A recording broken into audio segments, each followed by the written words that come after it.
Comme citoyen, bonjour, j'aurais voulu parler à ce jour le rôle que réellement l'État congolais peut jouer avec le banque pour permettre réellement la création d'entreprises ou la reconstruction du Congo par ses fils et filles du pays.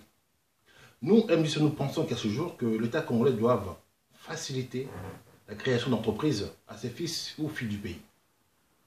Déjà, en mettant en place un guichet unique, de façon dans le même guichet unique, qu'on puisse payer tous les frais de création et les frais de déclaration de charges sociales, pour permettre aux fils du pays ou aux filles des pays de pouvoir se lancer dans le domaine d'entrepreneuriat et au passage créer des emplois.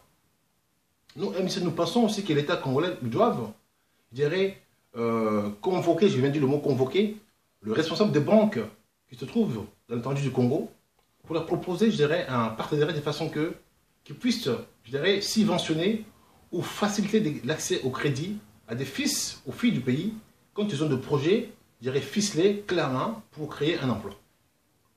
Parce qu'à ce jour, le fils du pays, dans ce pays-là, il ne bénéficie pas de nos banques. Nous avons des banques qui sont sur place, mais qui travaillent uniquement pour octroyer des crédits à des expatriés qui vivent sur place. Il faut citer le nom, des Libanais, des Indiens, des Chinois. Mais nous-mêmes, les Congolais, il y a peu de Congolais qui ont des entreprises aujourd'hui qui peuvent aller voir leur banque, je dirais, définitif, pour demander un crédit que la banque puisse les accorder. Et puis nous pensons que l'État congolais aussi peut, pour, je dirais, rassurer les banques, c'est proposer à être, je dirais, comme un actionnaire dans toute entreprise créée par le fils du pays, en possédant un capital de 10%, pour rassurer les banques, pour pouvoir octroyer les crédits à ces fils du pays. Parce qu'à ce jour, notre économie n'est pas entre nos mains. Au Congo, toutes les entreprises du Congo sont entre les mains des expatriés. Donc ça veut dire qu'aujourd'hui, le fils du pays n'est pas en position de force pour peser dans son propre pays. On est là à pousser les chariots, c'est qu'on faut dire. Moi, j'aurais voulu qu'à ce jour, que le fils de ce pays-là passe à l'avant pour tirer les chariots, et non pas pour pousser les chariots de l'autre. Que nous puissions avoir des entreprises montées clé en main par nous, et que nous-mêmes, que nous puissions aussi embaucher nos frères du pays, et valoriser l'entrepreneur au Congo, créer les entreprises pour que nous puissions embaucher nos frères et sœurs qui sont dans le chômage, pour essayer un peu de soulager, je dirais, le gouvernement. Parce qu'à ce jour, le gouvernement en place, on n'a pas ce qu'on appelle les usines au Congo. Mais si nous, le fils du pays, on commence à créer ce qu'on appelle un peu des entreprises, on peut, à ce jour, lever les niveaux à un niveau plus élevé pour que le Congo soit un peu à un niveau égal avec d'autres pays. Et puis, en faisant ces choses-là, je pense que l'État congolais peut encore faire mieux. Il peut faire un pont ou une synergie avec tous ces fils du pays qui sont dans la diaspora. En disant que l'État congolais qui fasse un appel d'offres, en disant que voilà, vous les fils de la diaspora, je vous propose, si vous importez dans vos pays où vous vivez, de matériel agricole ou des accessoires qui va dans le sens de l'entrepreneuriat, je vous sorte, admettons, 50% de frais et de dédement sur tout ce que vous allez envoyer.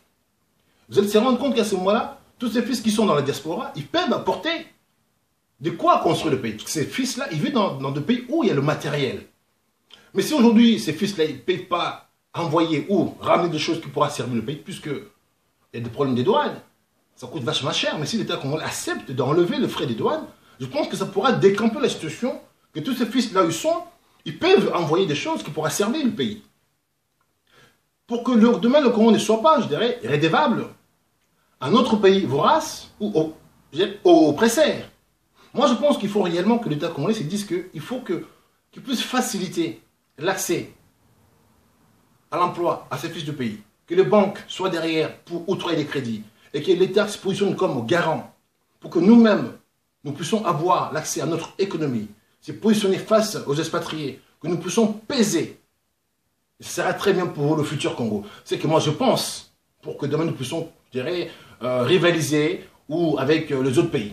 Puisque un pays où si le fils de ce pays-là, ils ne tiennent pas à leur économie, ben, on ne peut pas peser. Donc, en commençant par ça, on pourra se valoriser, se mettre un peu, je dirais, au diapason avec les autres, on pourra parler à égal égal. C'est ce que moi je pense. Alors, je ne sais pas si mes propos pourront choquer les uns et les autres, mais ce n'est pas mon problème. L'objectif est que